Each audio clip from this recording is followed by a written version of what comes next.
I would like to discuss some communication considerations in an educational setting, particularly when dealing with teachers and with coaches.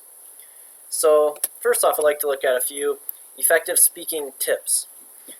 So, this can be in any context, whether it be with coaches to the teachers, whether it be teachers to students, whatever it is, here are some tips that you can use. So first off, you see, we can use just practical life experience to improve our communication skills. It takes practice to really improve and to hone in on your communication skills. When you're communicating, you want to communicate with strength, belief, and conviction. Otherwise, the audience will not believe you. If you're not convinced that you believe what you're saying, then your audience will not believe as well. And obviously, it's going to make eye contact with the audience as well. Do not look over them. Do not look through them. Try to make eye contact with individuals in the crowd. And then also move around if you're public speaking to show that you are comfortable with being in front of people. So that would be more specifically with teachers and in a classroom setting. Those are a few, and then a few more we have are to make sure you get a look at the surroundings before you begin. Know where you're at, know kind of a little bit about the location, and obviously you want to be relaxed as well. Public speaking can be kind of an intimidating thing, or interacting with a coach to a teacher can be intimidating, or whether it be a teacher with a parent, but you want to be relaxed as much as possible in spite of maybe the possible fears that you may have. And then also, if you are teaching to a classroom, then you want to make sure that you have eye contact with not just one particular spot in the classroom, but with every part, the front, the back, and also the sides. And it's important to use hand gestures so you're not just standing there not doing anything.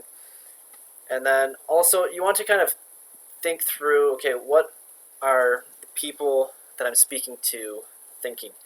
So whether it be a coach to a teacher, what is the teacher thinking? Or what might the teacher be thinking? And how can I address any concerns or whatever they're going through? And also with teaching to students, you want to make sure that you are engaging the students. Think through, okay, are my students actually interested in what I'm saying? If not, what can I do here on the spot to make it engaging? So those are a few things with just speaking in general, whether it be in a crowd to a class, whether it be dealing with parents one-on-one, whether it be dealing with a group of parents, whether it be coaches to a teacher. All these skills are important when speaking, when talking to people. Now, obviously, it's not the only form of communication. You have all technology now. You have email, you have phones, you have Skype, all sorts of things. So here are some tips that you can use when trying to decide if you should use email or phone, and then when you use them, okay, what are some ways to properly use these technologies? First, email should primarily be used for short conversations. If it's going to be a long conversation, you want to use a phone. So if it's going to be more complex, or especially if there's an emotional component where something could be misconstrued over email, you want to make sure that the phone is being used instead of the email. And with email, you want to be checking your email 2 to 4 times a day. And this is a norm you'd probably want to establish with your teachers and coaches, just so there's professionalism there. And also, you should respond to everyone in one email check session, because if you're getting a lot of emails in one day, then you might forget about one that you've read before, and then just gets buried throughout the day. So in one session, you want to respond to everything that you have received, so you just don't lose it somewhere in there. And if it takes longer than just a quick little response, then you might want to put it on a to-do list and come back to it later. So those are a few norms. A few more you can use is that if there's unnecessary conversations going on in your email, you should delete those as much as possible, because you don't want your email to be cluttered. And just kind of a general communication tip is that you could, if you are slow in typing, you can be more effective and more efficient if you maybe can type faster. So if you take a speed typing class, that might be beneficial as well. Instant messaging could be counterproductive. You think, okay, well, you see everything that is emailed to you right away.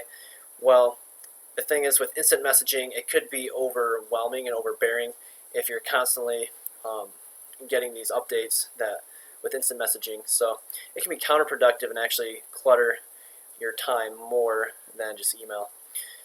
And also, when you're dealing with parents, especially, just in any context, whether it could be with coaching a teacher as well, but if you're talking by phone, some people tend to talk more than others, and so it's helpful so you're not wasting your time, to state up front what is your objective and what are you wanting this conversation to accomplish.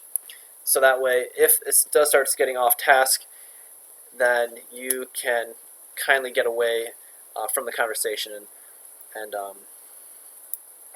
not hurt anyone's feelings. Also, it is good to schedule non-distraction times so that you can get work done. Especially a teacher with students, it's good to have time away from the students where you can just focus on grading or getting other stuff done. Now, no matter how good your communication is, there's always going to be some sort of problem or issue that arises. So you need to have some sort of conflict resolution as well. So with conflict resolution in these different situations, you want to do the following things. You want to first make sure that each person expresses the value of the professional relationship. So you want to say, I appreciate you, but we have some issue here. And you want to be clear and concise with what you want to communicate. You don't want to just ramble on, but yet you want to get to the point and tell them what you're thinking. So make sure you're aware of that, as well as it's good to be understanding of the other person's position. Whether or not you agree with them, it's not always going to happen, obviously, but you want to at least listen to their point of view. You want to try to understand as much as possible and realize that people do have different views than you do. And most importantly, make sure that you confront the situation and not the person themselves. Meaning you don't want to attack the person, but you do want to confront the issue at hand. So those are some things to keep in mind, things that you should be doing. Some things that you should not do with conflict resolution is to just state a solution up front and then have later work through a problem. You want to kind of both get to the solution together, not just stating your opinion, stating what you think should be done. Also, stop communicating, meaning just listen. Sometimes we tend to just state what we want, what we believe, without actually listening to the other person. So stop and listen sometimes, and do not be hurtful to the individual. It goes back to what we've mentioned previously. And then you want to not rely on nonverbal hints to communicate, but you want to be direct and forthcoming. You do not want to just rely on nonverbals. You want to be able to communicate in words as well. And then also, obviously, do not talk about the person or the problem behind another person's back.